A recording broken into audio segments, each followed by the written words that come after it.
교회가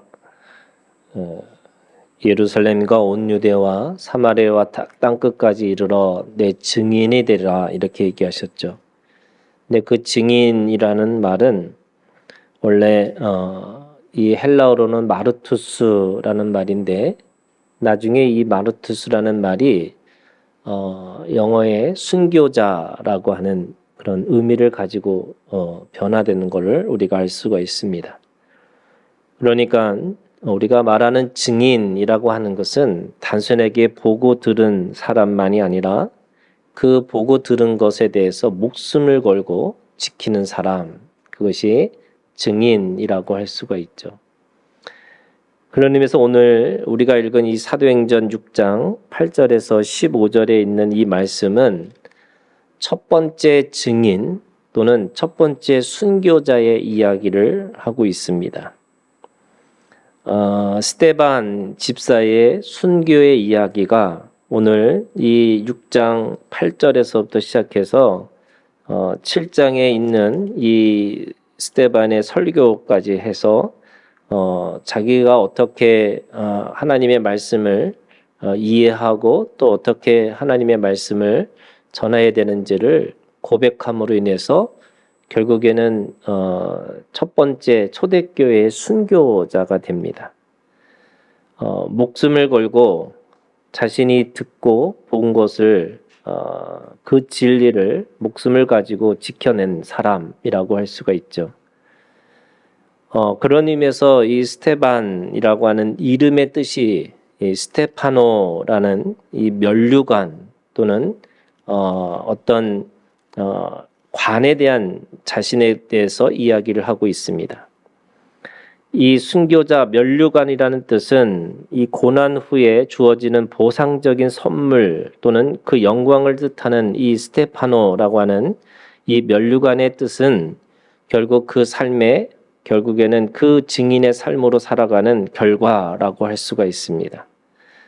이 면류관은 기쁨과 축복의 하나의 표시로서 모든 사람들에게 승리의 면류관 또는 그 경기에서 이긴 자의 면류관이라고 할 수가 있습니다. 그런 의미에서 이 스테판이라고 하는 이 집사는 오늘 우리들에게 증인의 삶으로 승리하라고 하는 하나의 본보기로 우리에게 말씀하고 있는 것이죠. 성경에 있는 말씀에 보면 6장 8절에 이렇게 얘기하고 있습니다. 스데반이 은혜와 권능이 충만하여 이렇게 얘기했습니다. 그래서 스데반이라고 하는 이 집사는 은혜와 권능이 충만한 사람이었다는 걸 이야기하고 있습니다.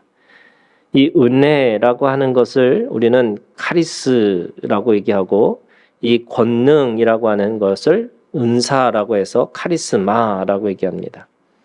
이 은혜와 은사, 그 은혜와 은사라고 하는 것은 자신이 받은 은혜의 힘을 가지고 무엇인가를 결과물을 내는 것을 이야기하고 있습니다.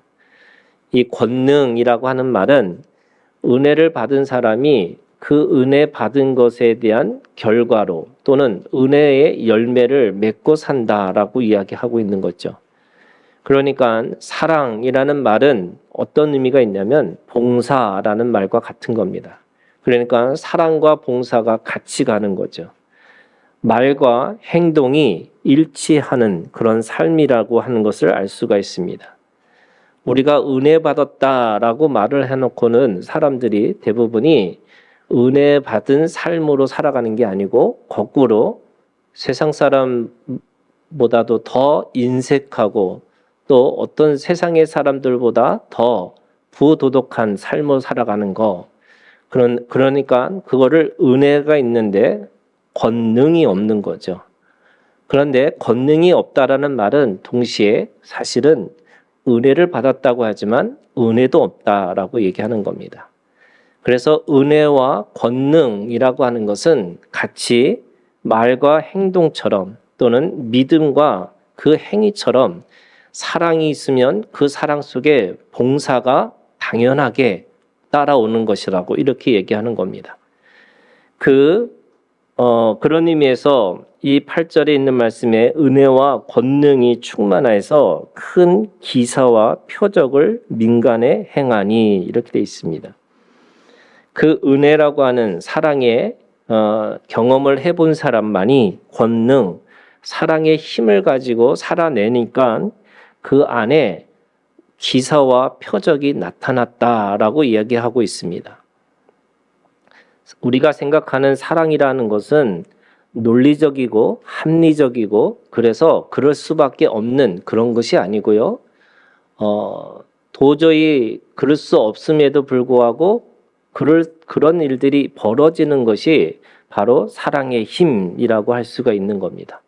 그런 의미에서 그것이 기사가 되고 그것이 표적이 되는 거죠. 누구나 다 원수를 미워하고 또 원수를 대적하는 게 그냥 일상인 거죠.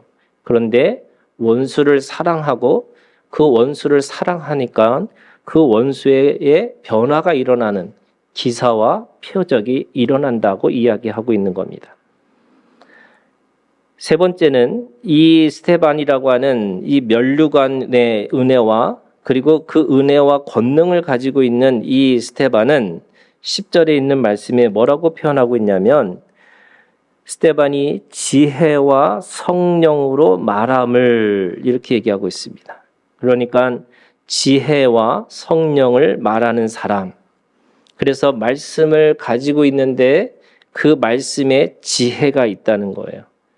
그리고 그 말씀을 가지고 있는 것만이 아니라 복종과 순종함을 통해서 그 말씀의 능력들이 나타난다라고 이야기하고 있습니다.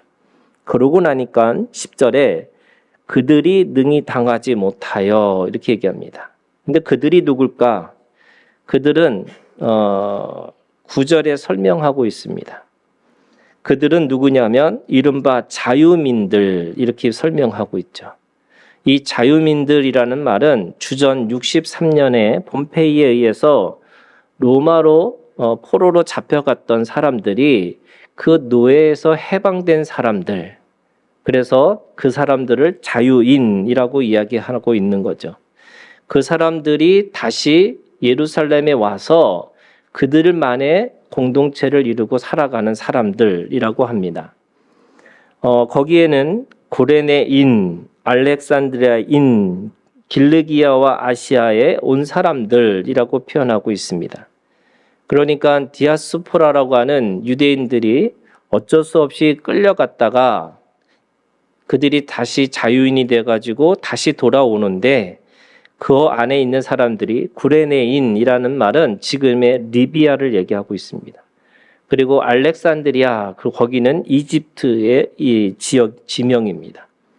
그리고 길리기아, 우리가 터키 남부에 있는 사람들인데 우리가 잘 알고 있는 것처럼 사도 바울이 길리기아 다소 사람이라고 할 수가 있는 거죠. 그리고 아시아, 이 아시아는 지금의 아시아가 아니라 터키 서부 지역으로 예배소를 중심으로 하는 그런 지역을 이야기하고 있습니다. 그러니까 동서남북에 사람들이 모아졌는데 그 사람들이 자유민들 그리고 그 자유민들만의 회당을 가지고 있어서 그들 안에서 지금 복음을 전했다고 이야기하고 있습니다. 이 스데반도 아마도 이 자유민들의 가운데 한 사람이었지 않았을까. 그래서 그걸 통해서 이 헬라파, 우리가 잘 알고 있는 것처럼 그 집사들을 통해서 그 헬라파의 과부들을 도와주는 봉사하는 직으로서 7집사 중에 한 사람이 스데반이었습니다. 그러니까 지혜와 성령으로 말을 하는 사람, 다시 말해서 하나님의 말씀을 가지고 그것을 지혜롭게 풀어내고 그 지혜롭게 풀어내는 것뿐만 아니라 성령이 하게 하심을 따라서라고 하는 그 성령을 통해서 사람들에게 말해지고 있다고 이야기하고 있습니다. 그런데 오늘 이것에 대해서 못마땅한 거죠. 그들이 들을 때는 자신들은 지금 믿음이 있어서 예루살렘에 와가지고 그러니까 자신이 가지고 있는 삶의 터전을 버리고 믿음 때문에 예루살렘에 와서 사는 사람들입니다.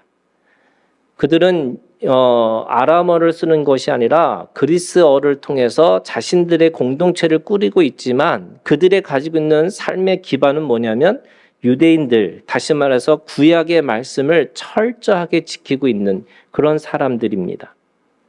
그래서 그들은 그것을 통해서 정말로 신실하게 하나님의 말씀을 지키려고 하는 거고, 그래서 더 어떻게 하면 잘 믿을까라고 생각을 했는데 갑자기 스데반이라고 하는 사람이 와서 두 가지에 대해서 이야기를 하고 있습니다. 그것이 13절, 14절에 있는 말씀이에요.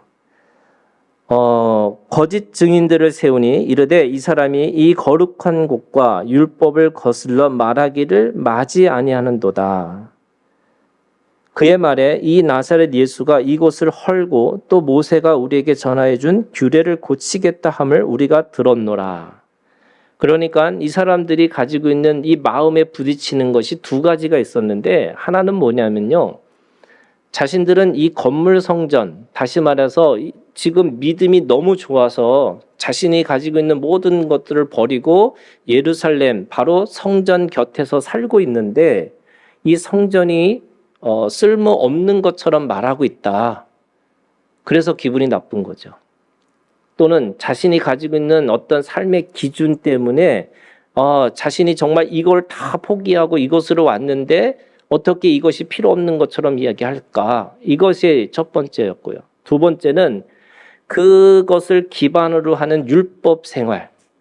다시 말해서 성전에서 하나님 앞에 예배드리고 그리고 그 예배를 통해서 자기의 삶을 율법을 제대로 잘 지키려고 노력하는 사람들인데 지금 스데반이 뭐라 그러냐면 율법이 필요 없는 것처럼 말했다. 이렇게 이야기하고 있는 겁니다. 그래서 열받은 거죠. 도대체 내가 가지고 있는 믿음의 기준이 두 가지가 다 없어지는 거예요. 하나는 성전이 쓸모없는 것처럼 얘기했다. 또 하나는 그 율법이 필요 없는 것처럼 얘기했다. 그러니까 자신의 믿음을 송두리째 다 거부하는 것처럼 들렸기 때문에 지금 이 스데반의 이 이야기를 들을 수 없다. 이렇게 얘기하고 있는 거죠. 그런데 이 사람들의 생각이 뭐냐면요. 11절에 보시면 뭐라고 해야 되냐면 사람들을 매수하여 말하게 하되 이렇게 얘기합니다. 그리고 13절에 거짓 증인들을 세우니 자신들도 진리를 믿고 있다고 얘기하고 내가 가지고 있는 그 믿음이 진짜라고 생각하고 있는데 그들은 뭘 하고 있냐면 사람들을 매수하고 그리고 거짓 증인들을 세우려고 하는 겁니다. 다시 말해서 진리를 훼손했다고 믿는 사람들이 사람의 방법을 가지고 거짓으로 고발하고 있다. 이렇게 얘기하고 있습니다. 저는 이것이 오늘 우리가 가지고 있는 똑같은 실수들이 그 안에 있는 거예요. 무슨 말이냐면 내가 진리를 가지고 있다고 해서 사람들에게 수단과 방법을 가리지 않고 무엇인가를 이루어야 된다고 생각하는 것들이 있습니다. 교회도 똑같아요, 여러분. 교회도 내가 하나님을 믿고 예수님을 믿는다라고 해놓고는 세상의 법을 어기면서 뭔가를 성취하는 것에 대해서 우리가 믿음으로 승리했다 이렇게 얘기하는 거예요. 하나님은 결과를 보시는 게 아니고 동기와 과정을 보시는데 우리는 여전히 뭐에 대해서 얘기하고 있냐면 결과를 보고 있는 거예요. 그래서 그 결과를 보면서 그 결과에 따라서 사람들을 평가하고 있는 거죠. 그래서 그 결과가 좋으면, 그죠? 뭐로 가든지, 서울만 가면 무조건 그것이 옳다라고 하는 겁니다. 왜냐하면 사람들의 눈에는 그 보이는 것만 다라고 생각하는 거죠. 그런데 우리가 믿는 믿음의 핵심은 뭐냐면 하나님은 영이시기 때문에 그 영이 우리 가운데 들어오셔서 우리가 왜 무엇을 라고 하는, 다시 말해서 그것에 대한 동기와 그 과정들을 반드시 물어야 된다는 거예요. 근데 이 사람들은 지금 하나님 믿는다고 얘기해 놓고는 사람을 매수하고 거짓 증인을 세우는, 그래서 불법적인 그런 방법을 통해서 뭔가 진리를 수호하겠다 이렇게 이야기를 하고 있는 겁니다. 그 모든 과정에서 누가 힘이 있느냐면 바로 이 사람들이 더 힘 있는 사람들이에요. 왜? 그들은 이미 공회를 가지고 있고 이미 그들은 많은 무리들을 가지고 있기 때문에 그 속에서 그들을 그 스데반을 죽일 수 있는 사람들이라고 이야기하고 있고, 우리가 나중에 8장으로 가면은 7장의 끝을 가면은 스데반이 돌에 맞아 죽는 것을 알 수가 있습니다. 그런데 그 속에서 어떻게 보면은 논쟁하고 자신을 변호하고 또 자신의 것이 진짜 맞는 것이라고 이야기하는 그 순간에 오늘 이 누가복음의 이 누가 기자는 15절에 이렇게 표현하고 있습니다. 공회 중에 앉은 사람들이 다 스데반을 주목하여 보니 그 얼굴이 천사의 얼굴과 같더라. 오늘 제목이에요. 말씀의 제목. 그 얼굴이 천사의 얼굴과 같더라. 여러분, 천사의 얼굴이 어떤 모습일까? 제가 늘 하는 얘기지만 이게 교회에 와갖고 늘 고객을 맞이하는 얼굴. 그래서 목사님의 얼굴은 다 그냥 뭐랄까요? 이렇게 뭔가 이렇게 좀 너그럽고 또 뭐든지 다 받아들일 수 있는 얼굴이어야 되는데, 지난번에 우리 장로님이 제 사진을 찍더니 왜 목사님이 이렇게 인상만 쓰고 있냐고 막. 이게 고객을 맞이하는 얼굴이 아닌 거예요, 제가. 근데 오늘 천사의 얼굴이 이 천사의 얼굴과 같더라는 게 도대체 어떤 얼굴일까? 여러분, 천사는 꼭 이렇게 온화하고 유한 그런 얼굴만 있는 건 아니겠죠. 그죠? 제가 중학교 3학년 때 이 중학교 그 앨범을 보면은 거의 제 얼굴이요, 거의 범인 얼굴이에요. 예. 우리 딸이 처음에 어렸을 때 그 사진을 보더니 도대체 이 사람 누구냐고.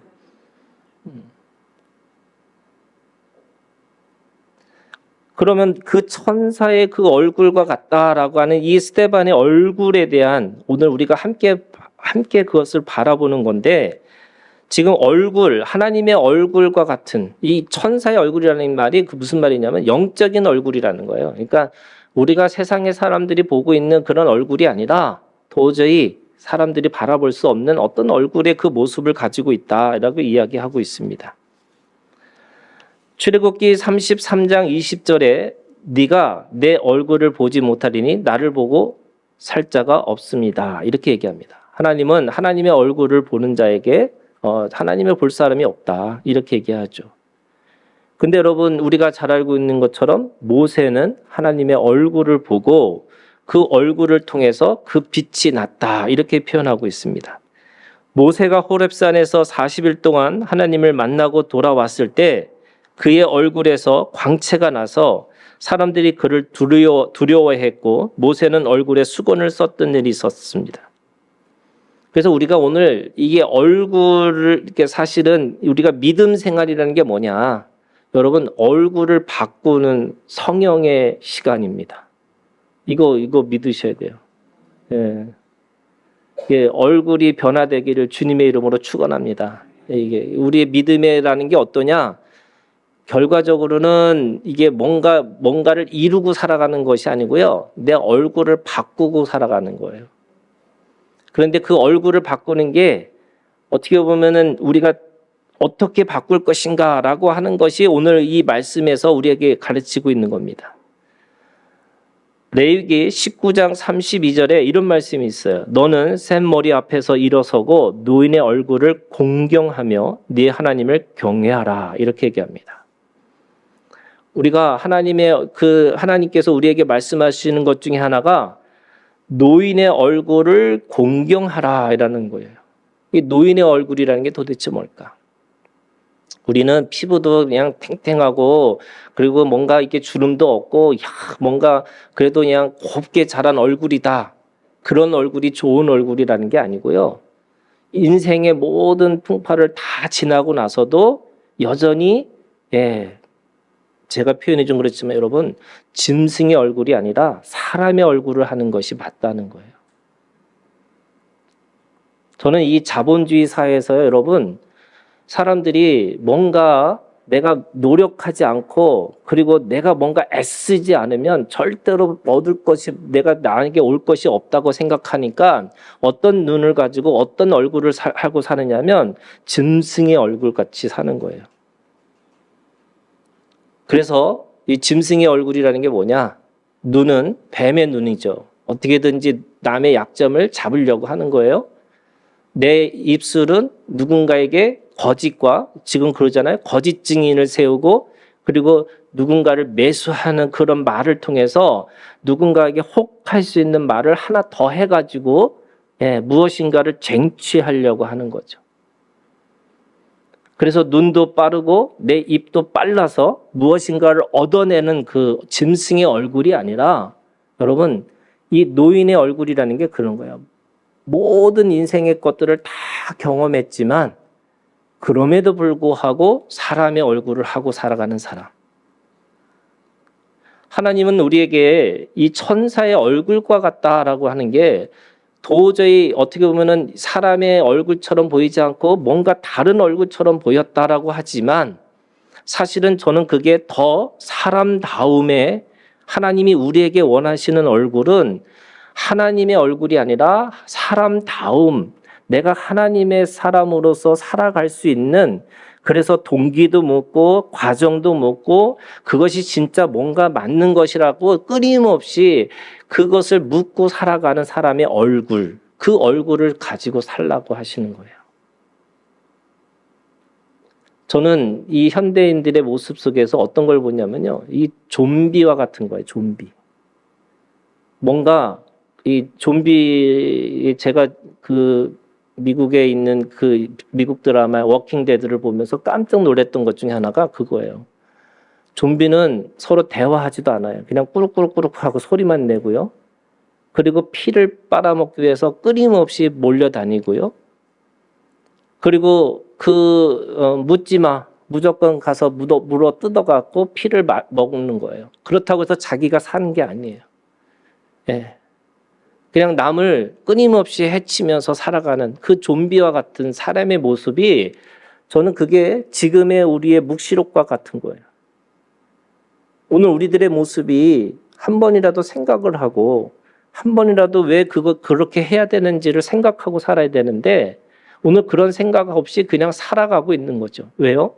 자기는 진리를 알고 있다는 거예요. 이 사람들은 자유인이에요. 그리고 자신들이 믿음이 너무 좋다고 생각하는 사람들이에요. 그래서 모든 걸 버리고 예루살렘의 성전 옆에서 하나님의 말씀을 그대로 지키려고 했던 사람이에요. 그런데 그 진리와 그 성전을 통해서 뭘 하고 싶은 거냐면 매수하고 거짓말로 사람들을 죽이려고 하는. 그래서 누군가에게 돌을 던져야지만 자기의 분노를 채울 수 있을 거라고 생각하고 진리라고 하는 이름을 가지고 누군가를 죽여야지만 된다고 생각하는 얼굴을 가지고 있어요.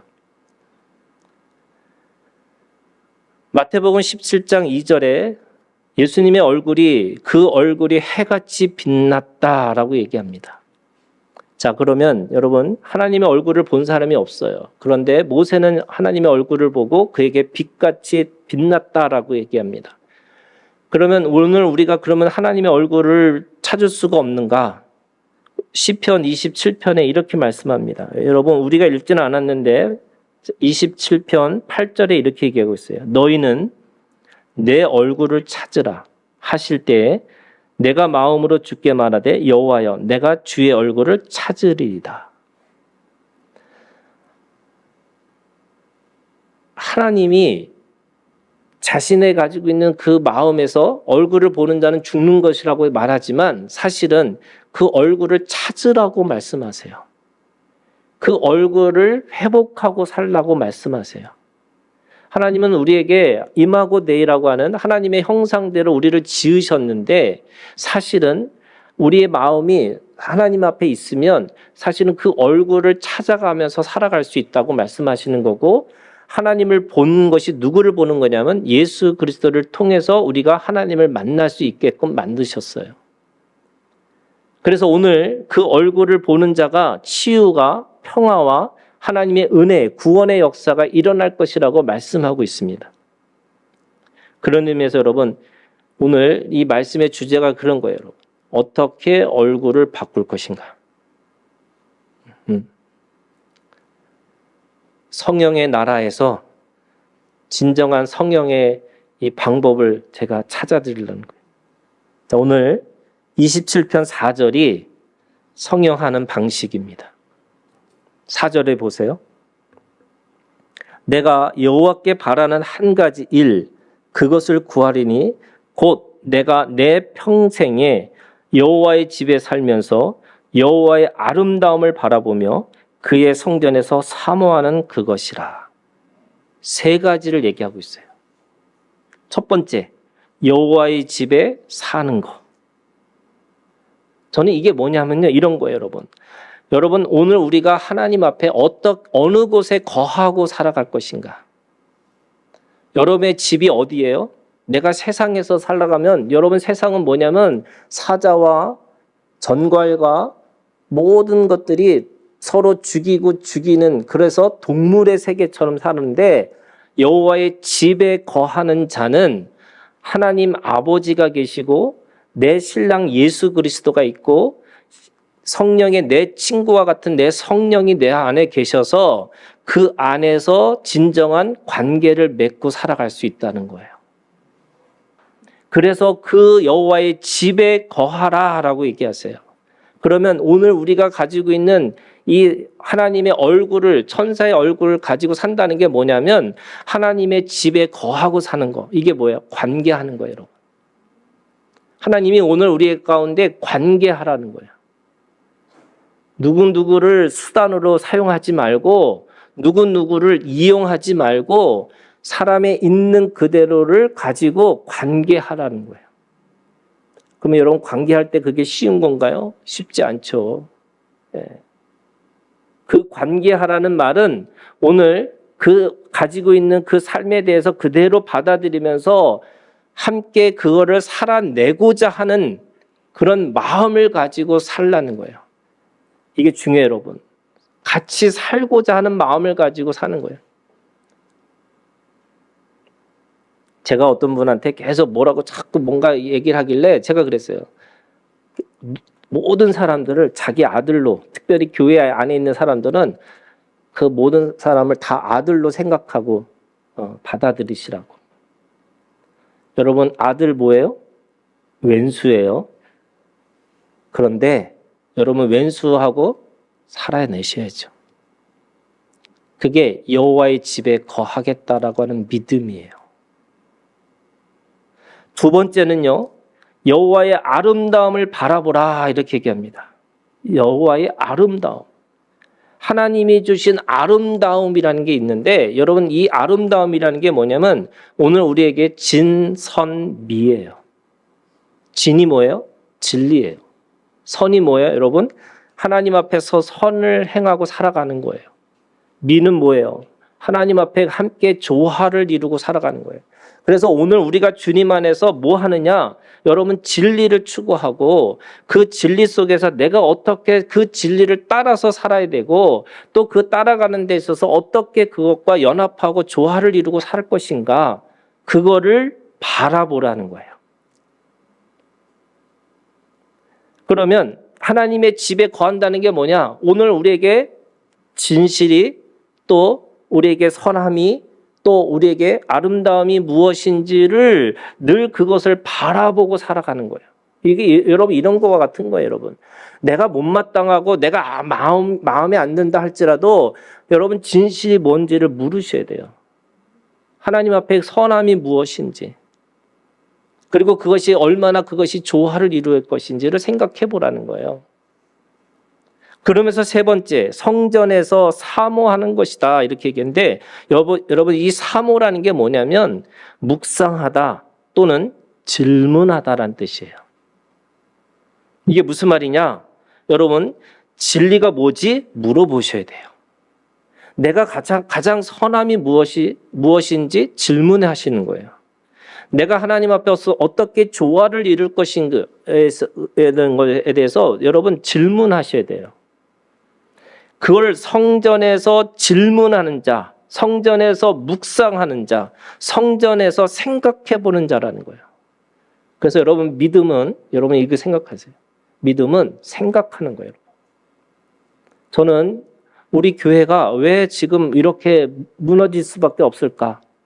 다 뭐라고 배웠냐면요. 여러분 믿음은 생각하지 않는 거라는 거예요. 여러분 생각하셔야 돼요. 이게 진실인지, 이게 정말로 선한 것인지, 이것이 정말로 내가 하나님 앞에서 이것이 정말로 조화를 이루는 것인지를 늘 끊임없이 물어보셔야 돼요. 누가 그렇게 말했다고 쫓아가시면 안 돼요. 또 내가 설령 그것이 마음에 들지 않는다 할지라도 그게 무엇인지를 생각해 보셔야 돼요. 여러분 교회가 무너진 것 중에 하나가 그런 거예요. 여러분 사람들한테 질문하는 거를 다 막아버렸어요. 여러분 질문하셔야 돼요. 정말 하나님 살아계시는지. 여러분 세상의 사람들이 훨씬 똑똑하게 지금 모든 것에 대해서 자기가 얘기하고 있는데 우리는 그냥 무조건 믿습니다. 뭘 믿어요? 그러면서 진실을 가리려고 누군가에게 거짓 증언을 하라고 그러고 누군가를 매수하려고 하는, 그래서 자기 스스로 계속 가면 쓰고 살아가는 모습이 있는 거예요.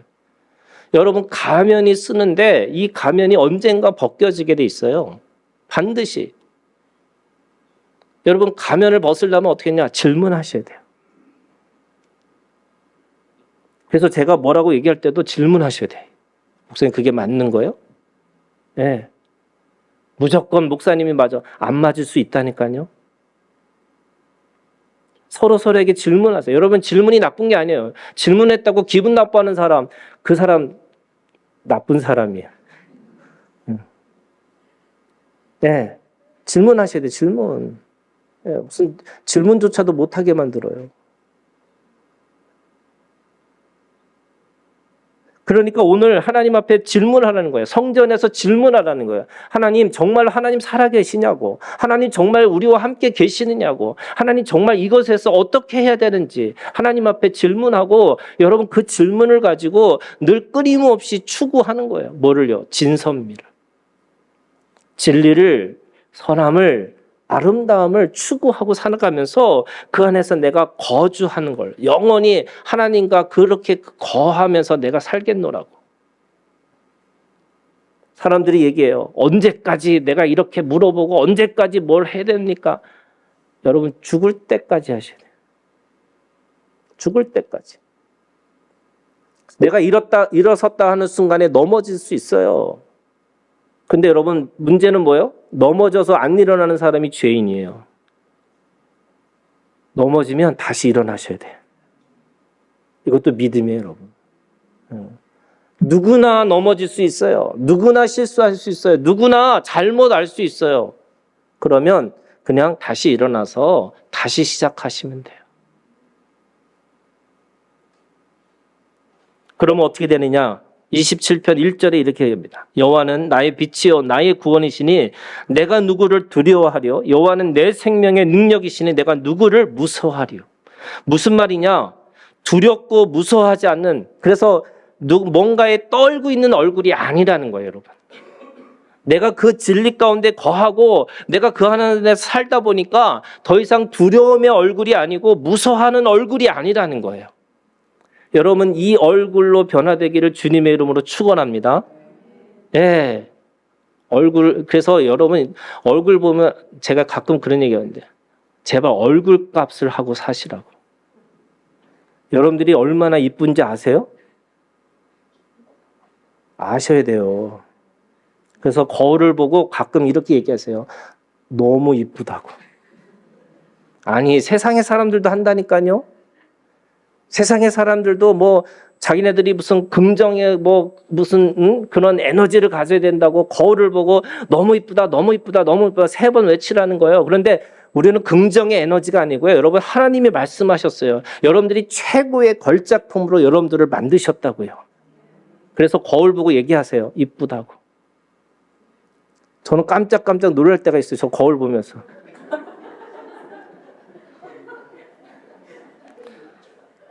두려워하지 않고 무서워하지 않아요. 얼굴 보고 두렵고 무서우면 안 돼요, 여러분. 얼굴 보고 하나님 앞에 내가 하나님이 주신 거에서 난 두렵지 않아. 무서워하지 않아. 왜요? 내가 하나님 앞에 그 집에 거하고 있고 내가 하나님 앞에 진리와 선함과 아름다움을 추구하고 살면서 늘 끊임없이 질문하는 얼굴이기 때문에 내가 그 안에서 더 이상 두렵고 떨리지 않아요. 더 이상 무서워하지 않아요. 두 번째 3절에 있는 말씀이에요. 군대가 나를 대적하여 진칠지라도 내 마음이 두렵지 아니하며 전쟁이 일어난 나를 치려 할지라도 나는 여전히 뭐 한다고요? 태연하리로다. 태연하리라. 이 태연하리라는 말이 뭐냐면 안연한다는데 이 안연이라는 게 차분하고 침착하다는 거야. 제가 미국에 있을 때 저희 아내한테 제가 그 운전을 가르치는데 이렇게 앞에 보고 운전을 하니까 확 이렇게 틀어버리는 거예요. 그래서 내가 그냥 너무 무서워갖고, 제가 옆에 앉아갖고 운전을 가르치는데 너무 무섭더라고요. 죽을 것 같아. 그래서 제가 어떻게 하면 잘 가르칠까? 그러니까 고민하다가 제가 그랬어요. 너무 앞에만 보지 말라고. 100m, 200m 보고 운전하라고. 여러분 인생도 똑같아요. 오늘 우리가 자기 문제 속에서 딱 매몰되는 순간에 그거를 확 끌어다 보니까 내 얼굴이 어떻게 변하냐면 그 안에서 불안할 수밖에 없어요. 근데 여러분 멀리 보셔야 돼요. 여러분 하나님의 나라가 우리 가운데 있어요. 회전하는 그림자조차 없으신 예수 그리스도가 우리 가운데 계세요. 영원히 변개치 않는 하나님의 말씀이 있어요.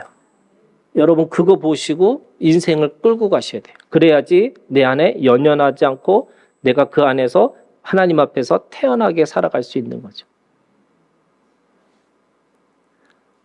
세 번째 6절입니다. 6절에 이렇게 이제 내 머리가 나를 둘러싼 내 원수 위에 들리리니 내가 그의 장막에서 즐거운 제사를 드리겠고 노래하며 여호와를 찬송하리로다. 여러분 내 얼굴이 주님 안에서 기쁨이 차고 넘치기를 주님의 이름으로 축원합니다. 내 마음에서 이 기쁨이요, 여러분 그냥 올라왔으면 좋겠어요. 제가 인상 쓰고 사는 이유 중에 하나가 왜 그렇게 할까? 이게 너무 불만이 많잖아요, 얼굴이. 그럼에도 불구하고 저는 그거 믿어요, 여러분. 아무리 교회가 없어진다 할지라도 절대 없어지는 게 교회예요. 그리고 그 교회 안에서 어떤 사람들이 살아남을 거냐면 하나님 앞에서 그 즐겁고 노래하는 살아가는 그 삶을 살아가는 사람들이 영원히 남을 거예요. 여러분 인생은 고뇌라고 그러잖아요. 번뇌라고 그러잖아요. 성경은 뭐라고 했냐면 수고와 슬픔밖에 없다고 그랬어요. 인생 여러 가지 여러분 희망이 없어요. 그런데 우리는 희망을 노래하는 거고요. 그 안에서 하나님 앞에 기뻐하고 즐거워할 수 있는 능력이 있어요. 왜요? 오늘 우리에게 하나님의 나라가 있기 때문에. 그래서 여러분 어떤 상황 속에서도 기뻐하고 즐거워하는 그 믿음의 얼굴이 되기를 주님의 이름으로 축원합니다. 기도하겠습니다.